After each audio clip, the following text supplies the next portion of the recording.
From Anshe Sfard Beth El Emeth Congregation, it's time to take 10 minutes for Torah with Rabbi Joel Finkelstein.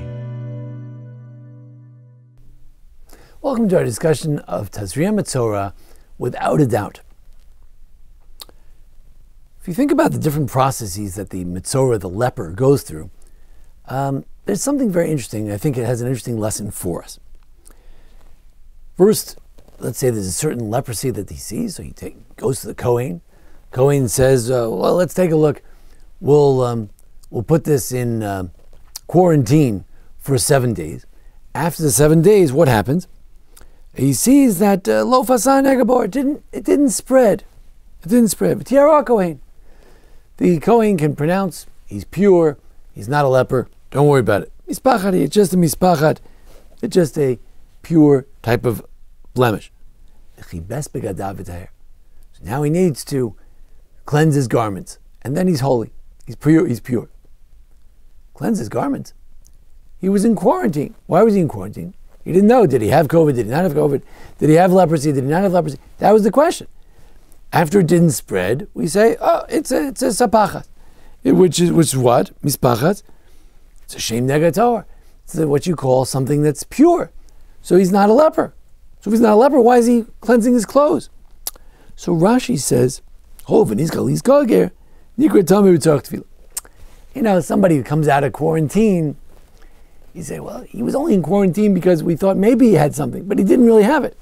Yeah, but anybody who's in quarantine is suspect. Let him purify himself, look better. Rabbi Yosef Bechor Shor, slightly different twist. Also a French rabbi from the Tosfot school, and he says, let's say you're in a status where you say, well, I might be impure, I might be a leper, but I might not be a leper. So you know what you do? He says, you're not so careful. You say, well, can I touch that fellow? Well, I'm probably impure anyway, right? I probably have COVID anyway, so I don't have to wear my mask, right? That's what people think, right? I probably vaccinated, so I don't have to wear my mask. So I'm probably impure, so I don't have to be so careful what I touch. Maybe I touch a dead rat. I don't care so much. That's why you need the immersion. Is it because you had the shame hezger? Is it because you were called quarantined? So someone like that has to unquarantine. How do you unquarantine? Got to get purified. Or no, if you were in that status, that limbo, then you probably weren't that careful about the status of purity, because we didn't declare you pure, we didn't declare you impure. You were in limbo. So in your limbo, you probably weren't that careful. So we've got to purify you. We have to cleanse your clothes and cleanse you as well. So I thought it was an interesting, perhaps metaphor. Sometimes we have to get ourselves out of real binds, like some sort of impurity. We have to get ourselves out of some crisis that happens in our lives, whether it's a sin, whether it's a mistake, whether it's an impending problem, whether it's medical, whatever it is. And then sometimes we have to get ourselves out of a doubtful situation where we're not sure if we did something wrong, or we're not sure if something's going wrong. We're not sure if something's going to go wrong, or we're not sure if someone's healthy or not healthy. People often ask me a question, say, Rabbi, I thought I had cancer, but I went to the doctor and he gave me a clean biopsy. I didn't have it. So can I say Birchas HaGomel? So I say the bracha of thanking God that He's been so good to me. I thought I had cancer, now I don't have cancer.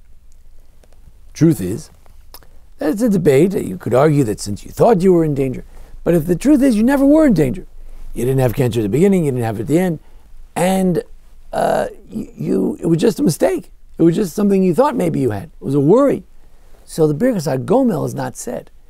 But it is true that is a crisis. When someone thinks that they might have something, there might be a problem, or they're quarantined, they're in limbo about a particular situation. May not have to say a bracha about it. It may not be as bad as someone else who actually has a crisis. But being in limbo, this is also a bit of a crisis.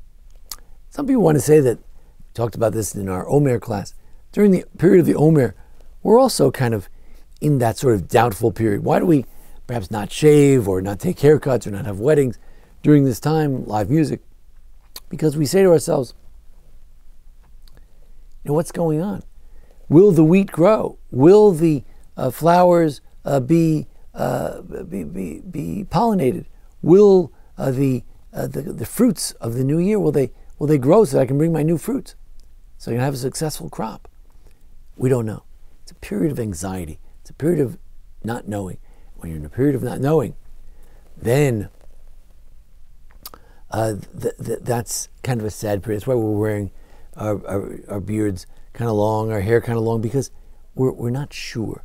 And that state of not knowing can be a very difficult situation. So a call out and a shout out to those who are in limbo, those who are worried about something impending, something that hasn't happened yet. Maybe you're in a stage of your life where we just don't know about certain things that are going to happen or not going to happen. And we recognize that these too are crises. They're human crises. You need to go to the mikveh after that too. Not in the physical, halachic sense, but as the leper shows us in a sort of metaphoric sense. If you thought you might be a leper, and it turns out you weren't a leper, it was a crisis. You still need to go to the mikveh anyway, to clarify, to purify, to cleanse from that nightmare, that limbo, that difficult situation. So, sympathies to all those who are in limbo. We pray and we hope that you should get out of limbo, you should clarify the situation, and then you'll say, Tov v'hodus Hashem. You'll give thanks to God when you resolve this challenge, this crisis, this problem that you have. We hope God will resolve it real soon. Thank you for joining us here at the Anshe Sefard Beth El congregation for our discussion of the Parsha and the holidays. And thanks, Jason Lefkowitz, our producer. Thank you. This has been 10 Minutes for Torah with Rabbi Joel Finkelstein. To learn more, visit asb.org.